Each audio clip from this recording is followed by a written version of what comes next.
Hello and welcome to the Let's Talk Sports Show here on Calon 105 FM. Conor Porter taking over the reins today. Jamie Davis has gone away, but we've still got a room filled of heroes here for World Cup match day one on the way and all gone, almost all gone. Jack Price, Joe Stanley and Andrew Pollard joining me in the studio today. We're going to be talking about the World Cup, Ronaldo versus Messi, the ongoing argument, who's the better player, and also any other sporting news that may cast our minds itself between now and the next hour conclusion. That's coming up on the Let's Talk Sports Show here on Calon 105 FM.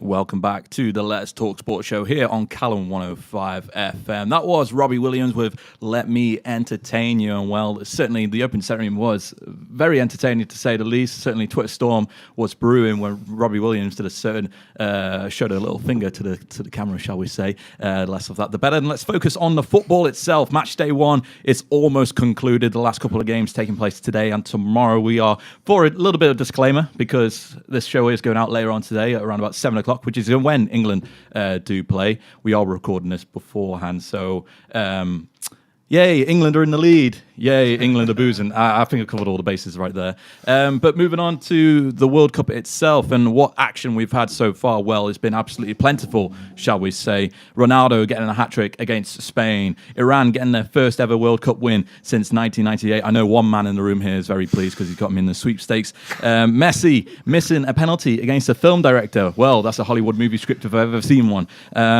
Argentina drawing against the supermarket in terms of Iceland. And Mexico, of course, beating the defending champions in Germany yesterday, and Brazil drawing 1-1 against Switzerland, and it's only been 4 days into the World Cup. Well, gentlemen, Jack Price, Andrew Pollard and Joe Stanley, well, what a World Cup we've had so far, and it's only been 4 days, Jack. Unbelievable. Yeah, it's been pretty good, actually. I mean, the best match so far is the Iran one. I mean, we got the picks last week, and to say I was not feeling great about my choice was an understatement. I didn't feel like Iran could do anything. No. But that's probably the most I've celebrated for a team that I've never supported in my whole life before. Was when they scored that goal. And to be fair, it wasn't even one of their players that scored it. So, but yeah, a great moment for them. Of course, Switzerland getting that draw against Brazil was a good result as well. Iceland. That was another one against Argentina. And, of course, Jamie Davis isn't here, but I'm sure he's very happy about Mexico as well. I think he is very happy. I think we saw it on the chat yesterday that he was very happy. Andrew, me and you did the Portugal-Spain preview last week on the YouTube channel, and it really turned out to be one of the best games of the tournament so far, and it really set the standard for everyone else to follow. So here's the standard what you need to do in order to win the World Cup. And it turned out to be a 6-goal thriller, didn't it? Yeah, it's you're right. Even though, obviously, neither team came out of that with 3 points in the bag, you can say out of all the big teams in the tournament, Spain and Portugal are the only ones that have really turned up, in a sense, so far. France struggled against Australia. Luckily, snuck by with 2-1. Germany, we've talked about, got absolutely destroyed yesterday by Mexico. Brazil struggled, even though the first half they were flying against the Swiss, Argentina, and Iceland. So out of all the supposed big teams, obviously England haven't played yet as we're recording this, but are England the big team? That's a completely different debate all on its own. But point being that Spain and Portugal game was an absolute cracker. Cristiano, what can you say really, I guess? Just ridiculous. And David De Gea having a extremely super rare blip. But yeah, cracking game all around. Diego Costa, that first goal was just an absolute monster. So yeah, I'd say that's arguably the game of the season, game of the tournament so far. But then I think there's also a very good argument for the Mexico and Germany game yesterday. Yeah, certainly, Joe. The Mexico-Germany game yesterday was quite phenomenal in terms of the sense that Germany just simply weren't there in terms of defending, and Mexico took their chances. Even though it was only the one goal that they got, they still managed to get quite a decent result against what is the reigning champions of the World Cup. Yeah, it was a stunning result. I thought Germany was absolutely wiped the floor with Mexico, and even in the preview video that we did last week with Jamie, he said 2-0 Germany. I know. I made sure that everyone knew that in the chat. I specifically looked at the YouTube video, recorded it, and said, you are so disloyal to your Mexico team, you can't even call yourself a Mexico fan anymore. Well, saying that, actually, last week, I'm pretty sure Jamie was the only one that said England were going to win the World Cup. And apart from me, everybody else has got an England leaning. So, I think there's questions of loyalty there as well on that one. Well, the less we say about that, the better. We don't draw attention to ourselves. We draw attention to others. Back onto the Mexico thing. Yeah, they played quite well actually. They were quite. It was the counter attack, wasn't the counter press that was interesting. They used to press Germany when they were on the ball. Like as you said, you were surprised that when they went goal behind, that Germany was still playing that high line. Mm-hmm. Germany didn't really get into the flow of the game. They had the odd chance late on, but they were more half chances than anything. And then obviously Mexico broke and Lozano with the beautiful finish as he cut inside. Yeah, beautiful finish, and certainly in the Dutch league, he's been doing well. Apparently, in his first 3 games, he got a goal in every single one of those games. He came on. He made his debut actually back in Mexico, and I forget who the main rivals are, but it was whoever plays against Club America, and it was 0-0 in that game, and he was asked to come on in that game. It was his debut game. It might have been. It was 0-0, and with 8 minutes to go, he scores a goal that separates the two sides and wins the game for his team. So quite an extraordinary way to make your debut. He's great. I watch. As well as being a Wrexham fan, I've got a big soft spot for Ajax, so I watch a lot of the Eredivisie. Yeah. He's been brilliant this year for PSV, but it was one of those where he could be similar to James Rodriguez in the last tournament, the last World Cup. Anyway, he could be a breakout star, but then you're always thinking, yeah, could he not? But based on the game yesterday against Germany, he was just I think Mexico completely just shook the Germans by going with basically essentially 3 up front and keep them there. Whereas a lot of the time these days, the way modern football is, it's always just one man up front with maybe some support, and they just kept 3 up there pretty much at all times, and the Germans didn't know what to do. And like you said, they were rigid in just sticking with playing a high line and just got tore apart. They certainly did.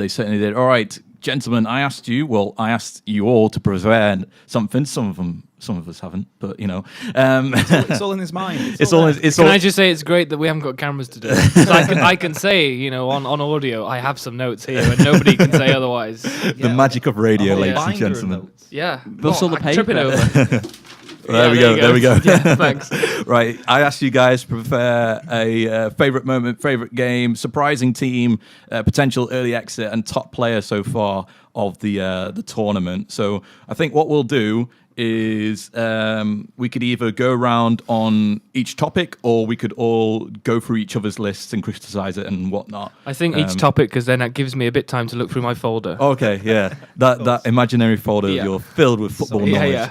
Yeah. All right, let's start off with you then, Joe. What's been your favourite World Cup moment so far? Oof.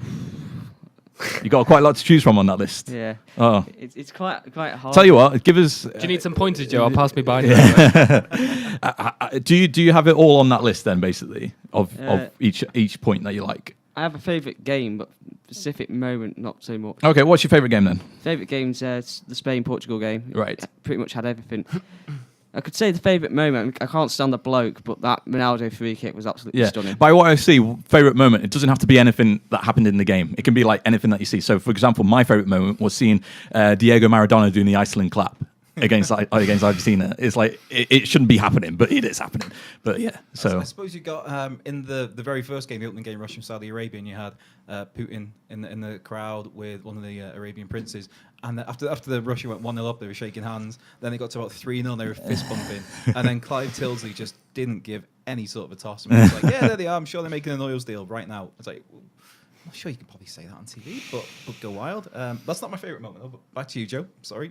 Yeah, so favourite moment is probably the Ronaldo free kick. yeah, that was something special, wasn't it? Because he hadn't scored quite some time from a free kick in tournaments, had he? Yeah, and I had to laugh because Danny Murphy said, "Oh, there's no way he's getting it up over the wall." And I just sat back and just watched top corner.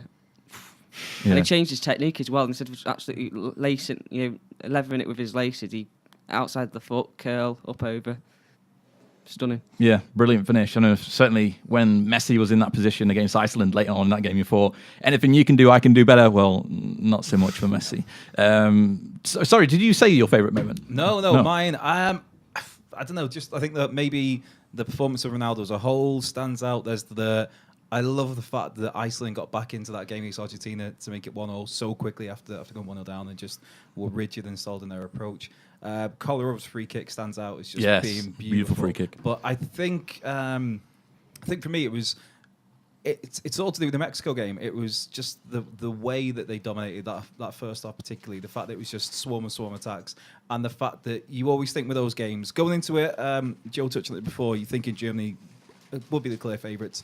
And so when Mexico are getting all these early chances and missing them, you're thinking, right, you need to get one of these. And the fact that Lozano got one and then they managed to hold on. And seeing Chicharito's face at the end was just in tears. It's just, pure passion. The whole emotion of the World Cup. All these teams, even going to Iran, obviously dropping Iran in there, when that last minute goal. I think I know what his favourite moment is now. No, just all the teams, every single team, just you see what it means to all these players. Big players, little players. If I'm going to have one moment, it's somewhere in that Mexico game. Yeah. Okay, Jack, you got something? You already know what it is. Yeah. I was watching that game, and to be fair, I only turned it on because I was like, they're in my sweepstake. If they lose, fine, but I'll watch them. And I wouldn't say it was the most exciting game of the World Cup so far. It was 0-0 to almost the 89th minute. It was in the 90th minute or something they scored, wasn't it? The Morocco player gave away that free kick, and you just thought, that's one of them moments when that could be a real mistake, giving that away, in their half, and it just went in, and I actually thought like one of the Iran players scored because he was celebrating he'd scored it. Yeah. And then when you watch the replay, he's nowhere near it. He's nowhere near it. And then Andrew said that everyone was celebrating, and it's pure passion. And I think Iran in that moment were like, they didn't think beforehand they were ever going to win a game at the tournament. Come on.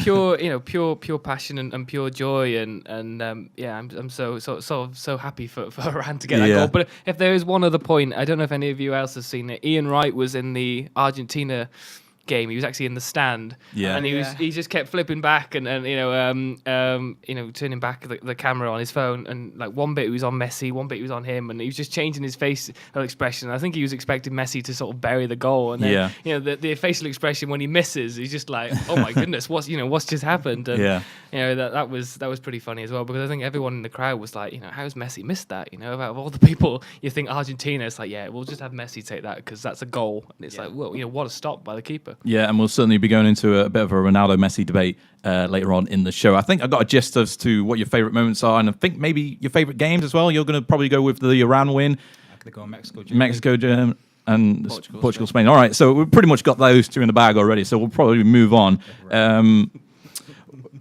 Andrew, what do you think is your surprise team? Because obviously Mexico did a good performance, but, we've got other people in there like Iran and Russia really living up to that expectation. Russia was one because we did the preview last week, the video preview for the YouTube channel, and it was to say neither of us were exactly enthusiastic about the chances of that game. So I think Russia, they were surprised that I thought they were going to win. I thought it might have been a stuffy 1-0 win, but the fact that they turned Saudi Arabia over 5-0 was a surprise. But then you're looking at the opposition.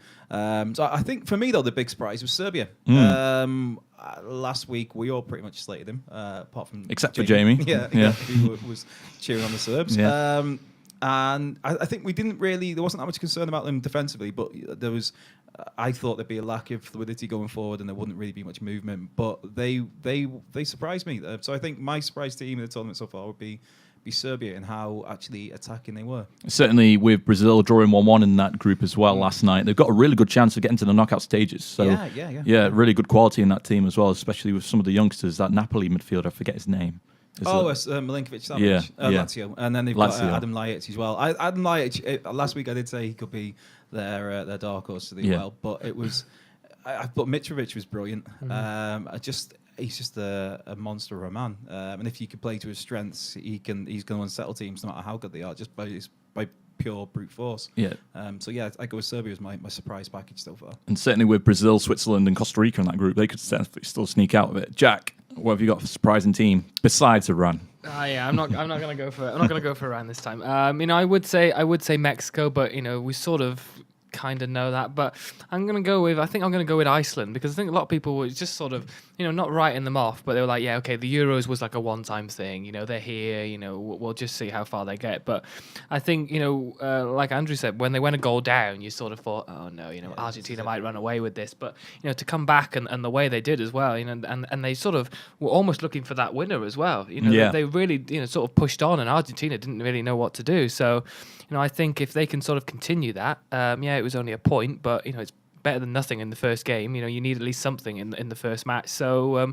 let's just see where it goes. But I think, for Iceland, the fans were enjoying it as well. And I think everybody, because it's a small country, that everybody sort of got behind the team. So, yeah, hopefully they can go a bit far. But, yeah, surprised. I think I saw a stat, heard a stat during the game where they're the same size as Iceland as a nation is the same size as, I think, Leicester. Yeah. It's ridiculous. Stoke I think it was. Stoke. Yeah. Oh, nobody wants to go to Stoke. I'd like to go to Iceland. But yeah, when you think of it like that, just in terms of just sheer geographical size, it's just a ridiculous achievement. A truly phenomenal performance for them against Argentina as well. Yeah. And with Croatia and Nigeria in our group, Croatia, of course, getting a good win against Nigeria. Iceland are playing against Nigeria in their next game, so potentially they got their first win maybe on the horizon. Yeah, could be. Joe, favourite team or surprising team so far? It's pretty obvious. I know you've already touched on it, but Mexico's result was a surprise for me. Yeah. Because the reason why I'm going for this was they played so poor against Scotland and Wales in the friendlies before. I mean, Wales played really well. Yeah. Wait. It depends on Put how positives you look in. Yeah, positive spins. Right, You're in Wales Wrexham. played really well. They played really. You threw him off now. God. Sorry. They really struggled Welsh against Scotland with the Dos Santos goal from outside the area and stuff. It really poor. I thought Germany would turn them over, but obviously they performed well. They were rigid at back. They were solid, good unit, and performed really, really well with the goal and stuff. So I thought Mexico. Excellent stuff. Jack, certainly we've already touched on a couple of them. Germany getting the loss, Argentina getting the draw, Spain getting the draw, essentially maybe even against Portugal. Okay, Portugal are a better opposition than what Argentina and Germany faced, but is any one of those teams potentially going to get an early exit in this competition, do you think? Who have you got down really as like an early exit kind of team? Yeah, it was really interesting because I last night, after seeing the results, I was in work, so I got the results late on last night, and it was just like watching it, and I was thinking, as much as we criticise England, they've probably got a really good chance this year because of the fact that a lot of the big teams haven't really, stepped on the gas immediately. And like we always say, the first game you need to make sure that you do something in it, and Germany sort of on the back foot, and I don't want to say maybe Germany would be the team to go out, but when you look at them and how well Mexico played, and like you said, Germany didn't really know what to do, and they were still sort of playing the same tactics throughout the game, and it wasn't working. Maybe unless they do something dramatic, they could be the first ones to go out. But like I said, England need to look at this now and sort of think, I know we should always go in with confidence into the game, but with how the other teams have done, come on now, let's see what we can do. Yeah, certainly Germany could be on the brink of any sort of early elimination. We know that Sweden will definitely probably bring it to them. And South Korea definitely have the attacking option. So it's going to be a tough 2 remaining games. Mexico's certainly in the driving seat in that group. And obviously we pre-recorded this, so we don't know the result of the Sweden-South Korea game. So we can't exactly play out in our heads how we think the group's going to unfold. But you would think that either one of those teams will definitely put up a fight against Germany, especially after how Mexico performed against them yesterday. Andrew, what have you got? Surprising team exit. I've got 2, but I've got one that I think is more at risk. But just Germany was the other team. I think the most alarming thing with Germany was how slow they were with the ball, how slow they were going forward, the transitions. And Sweden, that's their next game, is Germany. That one I could see going either way. But you're looking at the pace and just the fact that Mexico had no fear and just went at them, and Germany didn't know what to do. South Korea have got lots and lots of quick, well-moving players. And you're thinking that could be I don't know. I think that could be a bit of a banana skin for them. I could see Germany going out, but my main pick for an early exit is Argentina. Yeah. I think that was a huge backstep for him. The 1-0 of Iceland. I mean, credit to Iceland. Iceland were great, and just how disciplined they were. But next for Argentina, they've got Croatia on Friday. If Croatia turn up and play, Croatia were good against Nigeria. Exactly. If they can mirror that or even improve on that, then Argentina will be in trouble. And then they're going into Nigeria in the last game, where they might not have anything to play for. Exactly, could have 1 point on the board by then if Croatia could get a result against them. And again, it's all well and good having all these superstar forwards. They had Higuain on the bench, and I think Dybala started on the bench as well. It's all well and good having all this embarrassment of riches there, but the defense was abysmal. Willie Caballero just looked lost in goal. They were playing Salvio, a right winger, at right back. Rojo can take or leave. Otamendi, I mean, he's been great for City, but again, he always looks like he could have a mistake in him. The whole midfielders were being dragged all over the place. Mascherano's legs seem to have long gone. I think Argentina could be in trouble. It's literally it's a case of I don't want to make it about him because it's always about him. Yeah. But you're looking at a lot's going to rest on Messi's shoulders in this. It certainly is. Messi or bust. Yeah, pretty much. Pretty much Messi or bust. Joe, a surprising team that you could think could have an early exit in this competition. I'll give you a 5 if you say England. Yeah. bold ambition, considering that, Sat here in an England shirt. Sat here in an England shirt. We are pre-recording this as well before the England game, so you never know. We could actually be 5-0 down against Tunisia right now, and you could be spot on. And Jack's looking like a fool because he said that, but, I'm not going to throw you off anymore. What have you got? Well, I was going to say Argentina. Well, that's all right. If you want to go with it. I did prepare some stats on why. Go ahead, mate. Embrace the stats. Andrew touched on the ages, didn't he? I was talking about their back line. You got Caballero, who's 36. Salvio, who's 27. Mendy's 30. Rojo's 28. Tagliafico, or however you pronounce that, is 25. Exactly. Mascherano and Bigley, the two defensive mids, with 34 and 32 respectively. It's an aging squad, isn't it? Very aging. There's the argument for experience, but then with experience goes the pace, if that makes sense. So if they come up against a team with fast attacks, like I know England's got a fast attack, but they're not favourites, let's just say, and we're not going to compete against Argentina, but they play with someone with young attacking team, maybe France or something like that. If that's possible. I can't remember if that's possible in the draw. Might not be until maybe the quarterfinals or if they somehow got through the group. Yeah. Then obviously they'd get destroyed. They're lucky in one aspect that Iceland didn't do more to them, because Iceland had quite a few opportunities in the first half, if my memory serves me correctly. So the defence does worry me a bit. Yeah. I think that if England did get Argentina along the way, I think if I was an Englishman, I'd fancy my chances. I'd go back to the blueprint that you've seen from Mexico against Germany, and just go with them. Especially when you've seen how awful the defense were in the Iceland game. If you'd just go with Sterling and Rashford, and I guess Harry Kane by default, and just take it to him. I think if England got through and somehow played Argentina along the way, I wouldn't have anything to fear if I was you, Joe, in your Alex Oxlade-Chamberlain shirt.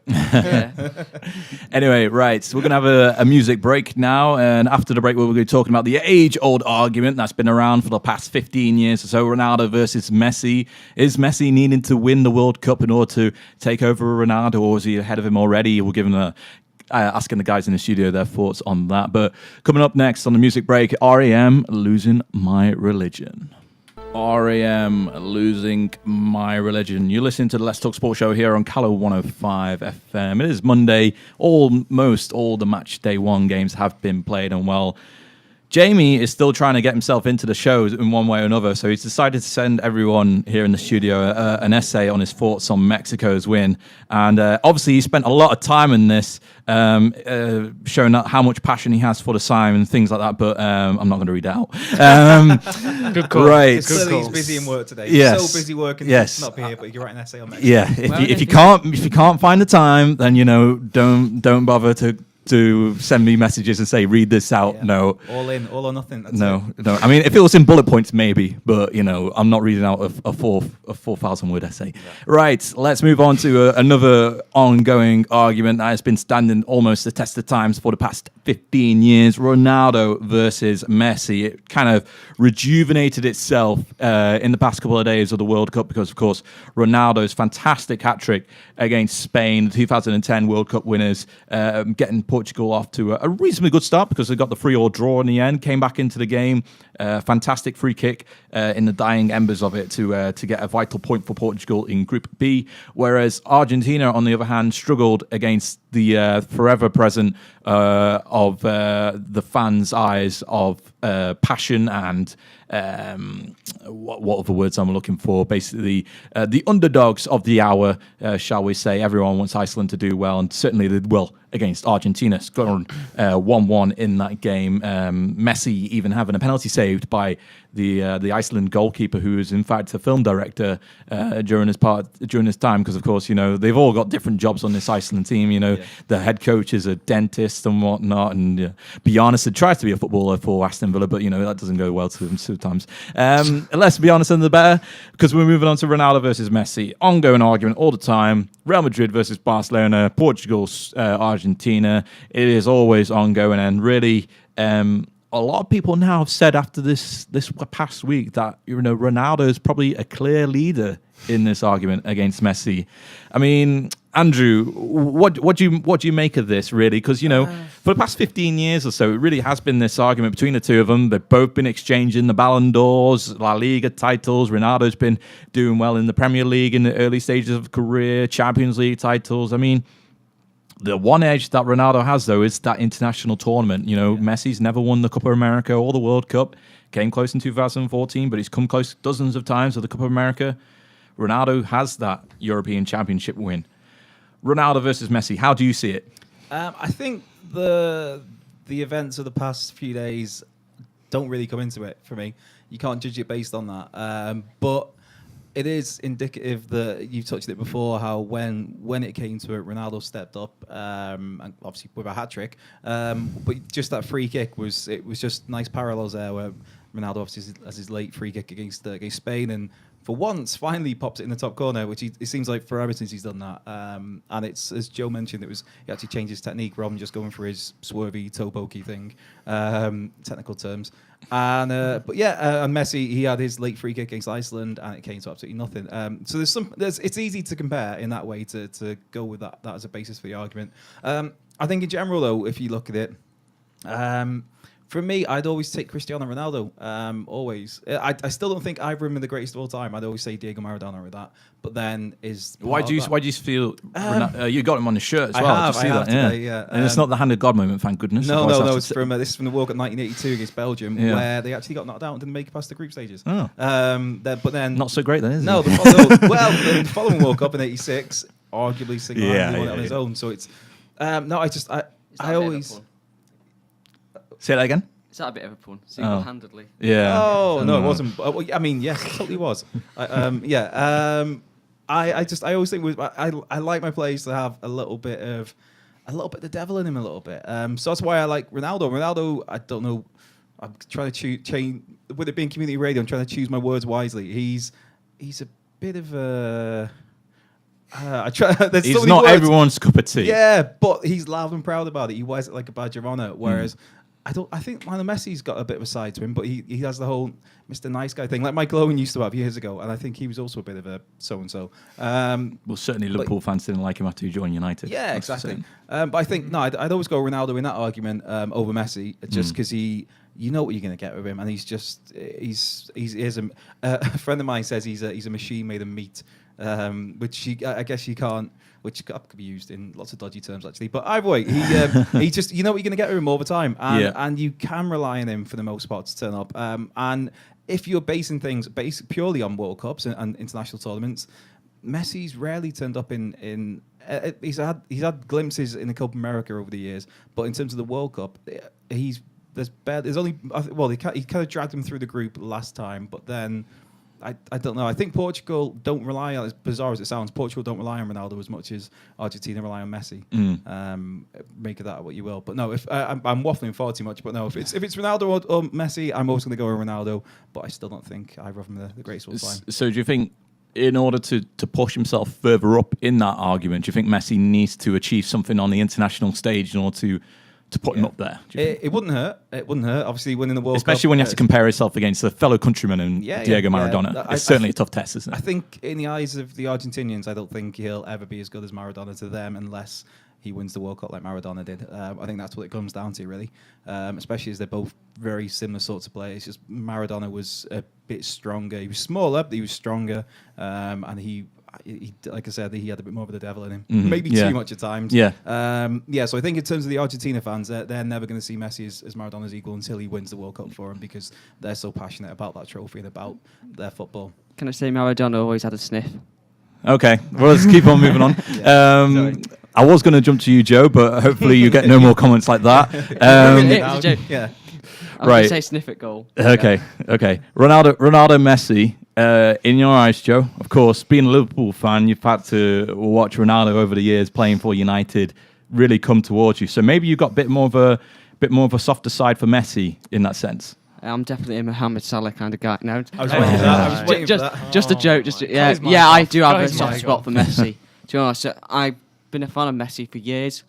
When I went to Spain before he was big, I went on holiday to Spain. I brought a Messi Barcelona shirt with number 19 on the back. Oh, so we were a hipster, were you? So yeah, back in the day when he was just about finding his feet in the side, because he started Ronaldinho at the time. So Ronaldinho was still a big name there. I've always been a fan of Messi.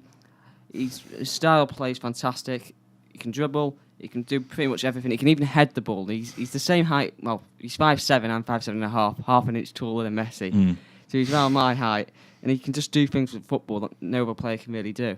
All right, you've got Maradona who could do similar things. You've got Ronaldo who could do similar things, but no one's like Messi. Just no one. And he's come from adversity as well, didn't he? Let's be honest. In Argentina, he was a small lad. He struggled with his height and weight. Barcelona paid his medical bills, and he's come over. He's stayed loyal to the club, and he's done fantastic things for me. He's won every club trophy available at Barcelona. Obviously, the international stage, he's not won something, but you look at Ronaldo. Did Portugal deserve it at the Euros? No, they were completely and utterly lucky to win it. Did he perform well at the Euros? No, he did not. He got 3 goals, but they weren't particularly fantastic, if memory serves me correct. So, no, they weren't. They didn't win in the group stages, did they? Drew all their games. Yeah. He's a talented player, Ronaldo. He's won 5 Champions Leagues, so he's won more Champions Leagues than Messi, because Messi's only won the 3, I think. Both got 5 Ballon d'Ors as well. Yeah. Which is ridiculous. They've got 10 between them. But for me, Messi just edges it. So how do you feel? How, in what kind of way would Ronaldo have to do in order to overtake Messi, in your mind, in your argument? Would he have to pick up some sort of sign for Liverpool? Would it be that? Would you want to see Ronaldo back in the Premier League just to prove further that he's still a world class player? Because he's been in La Liga now for 10 years or so, and he's been in that kind of environment where a lot of people admit that La Liga is not as good as the league as the Premier League. It's kind of sparse in kind of the in terms of the way that the quality of team. So would you want Ronaldo to move back into the Premier League and prove it that he can still do it at arguably the best league in the world in terms of quality? Yeah, but it depends on the club, really. Yeah. I don't want to see him. Sorry, I don't want to see him back at United, do I? Let's be honest. Yeah, it'd be interesting to see, because obviously he's 33 now, is he? Yeah. So it'd be interesting to see whether he could cut it in the fast pace of the Premier League at his age now. But it'd be also would have been interesting to see if Messi could do it in the Premier League. I know Messi's a couple of years younger, but had he played in the Premier League at some point? It's all ifs and buts, isn't it, and stuff? Because obviously we don't know until unless they played there. But for me, Messi will always be above Ronaldo in terms of the fact that he means more to his team. He seems to be loved more by Barcelona. He seems to be loved by his country. Whereas Ronaldo, yes, he's loved by his country. Real Madrid fans like him, but you've seen this summer, he's got that attitude about him where if things don't go about his way, or it's not about Ronaldo, then it's all, oh, I don't care, I'll just throw a tantrum. And that's the thing I don't like about him, is the whole, it's me. Whereas Messi, apparently Messi does have a little bit of an attitude about him, and it's not. See, I think Messi just doesn't show it on the pitch. Yeah, Messi doesn't show it on the pitch. He just lets his feet do the talking and performs well. Whereas Ronaldo, if he's not making the headlines, he's not happy, so he doesn't care. That's the impression I get. Okay, Jack, you are the decider, basically, for the Let's Talk Sport argument. Ronaldo versus Messi, and don't you dare say some Iran player just because you're a sweepstakes. Well, no, he's going to say Hazard. And Andrew's put the argument for Ronaldo. Joe's put the argument up for Messi. I was going to go with the Slaven Village term of the weekend and just go, I don't care. But I don't know. I think if you were going on international, you'd pick Ronaldo. I think if you were going for club, I think I'd pick Messi. Diplomatic. Yeah, I know, but that's honestly what I do. I think sort of Messi's in this situation in Argentina where he maybe is sort of not the biggest player for Argentina now. You look at the likes of Dybala, Higuain, Aguero, Di Maria. There's loads in that team, and I think that there's enough in that Argentina team where sort of Messi doesn't really. They kept passing the ball to him, but the more and more he got the ball against Iceland, the less he was, doing with it. He either skied it or missed it. There was one chance where he got really close to the post, and I honestly thought it was in. But I just don't think that Argentina. I don't want to say Argentina really need him because he is Messi at the end of the day. But I think whereas in international terms of Portugal, I think still in 5 years' time, they'd still be desperate to try and bring Ronaldo back into the team and say please come back to international, because Messi retired. Yeah. He came back. He came back just for this tournament, or was he in the qualifiers? He was in the qualifiers because he retired after the Copa America loss. Yeah. And then there was this whole huge campaign in Argentina saying, please come back, Messi, we need you and all that. And obviously they do, because, they're not exactly the same team without him and that.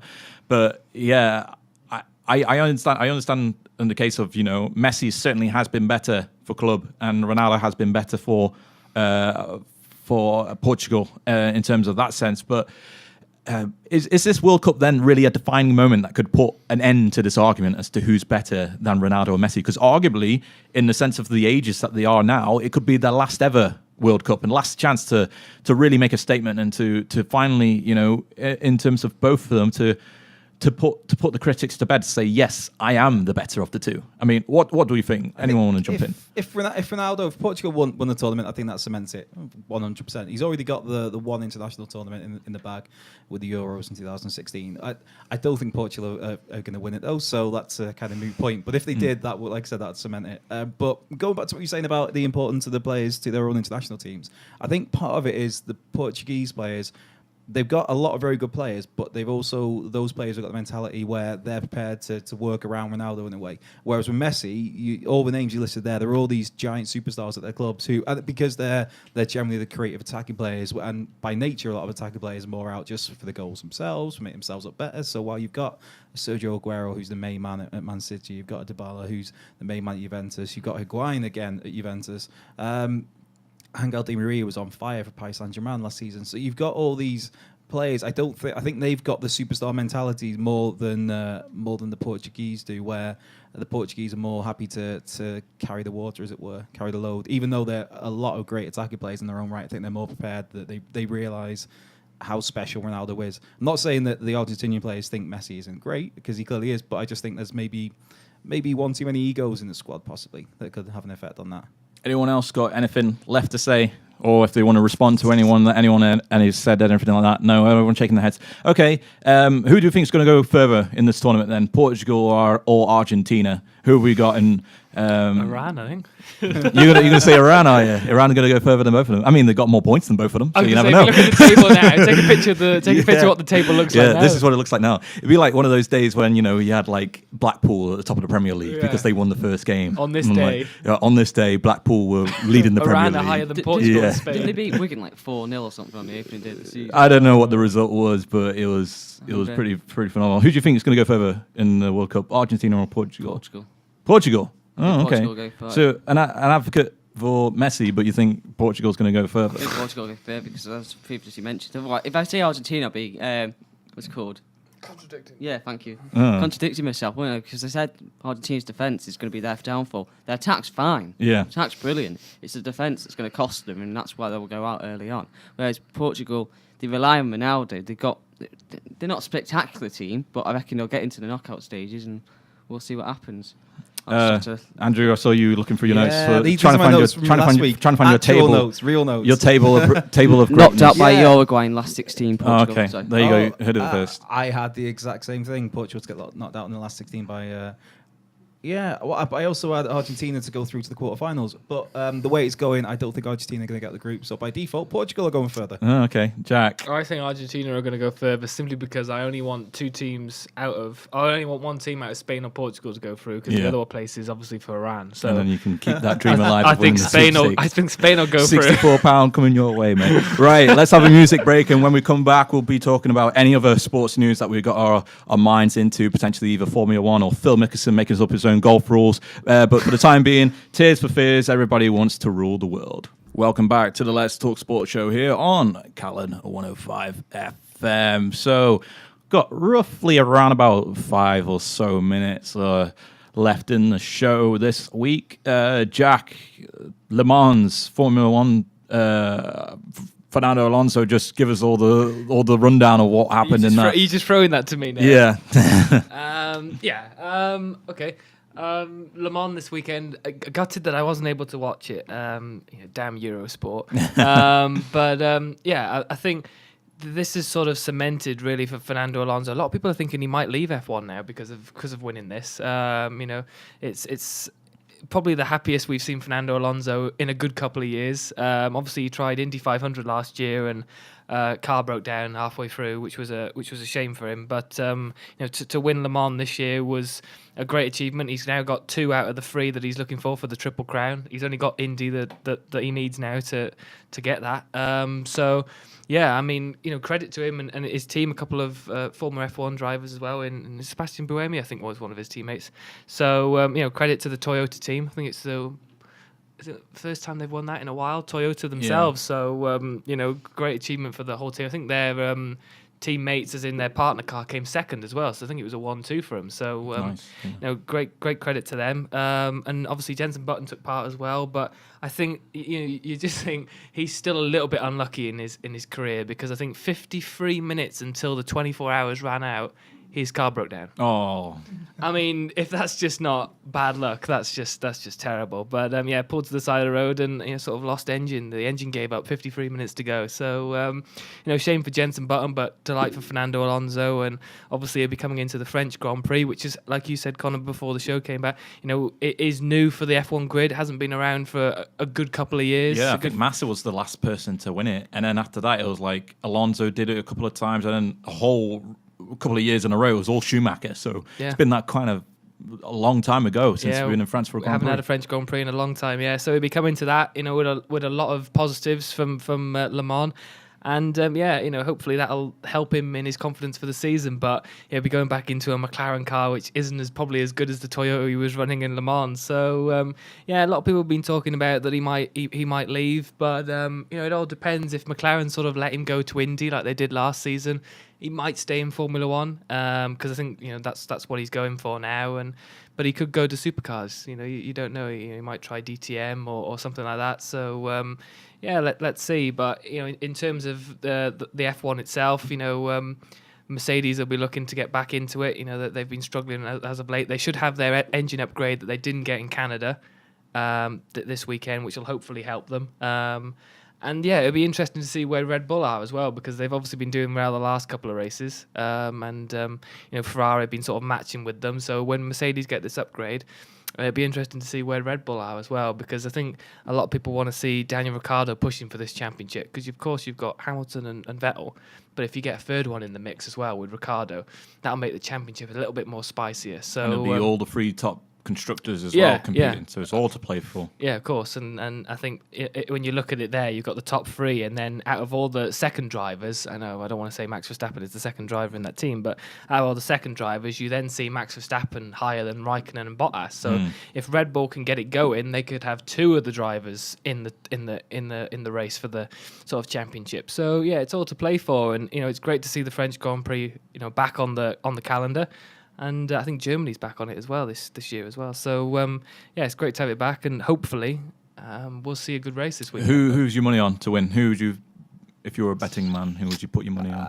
It all depends on practice on Friday. I think if Mercedes do bring this upgrade and it makes a huge difference, and you see this extra power that they didn't get in Canada, then I think Mercedes will want to win it. So I think Hamilton might win it. But it all depends. I mean, Ferrari, as Vettel and Raikkonen, to be fair, in Canada, was looking a bit strong in qualifying. I think if Ferrari and Red Bull do as well as they did the last couple of races, and Mercedes may be still struggling, then they've got a chance. So really, you're going into this weekend with not really knowing on who's going to win the race. And for F1, for the many years that people have been watching it, like me, where it's just been like 4 years of Mercedes winning it and 4 years before that of Red Bull winning it. You want to change. You sort of knew what was happening, So to go into race weekends this year of not really knowing what's happening, it's great for the sport, really. Exciting time to be a Formula One fan. Yeah, I shall say the least. All right, we've got a few more minutes, maybe 2 or 3. Any transfer rumours anyone want to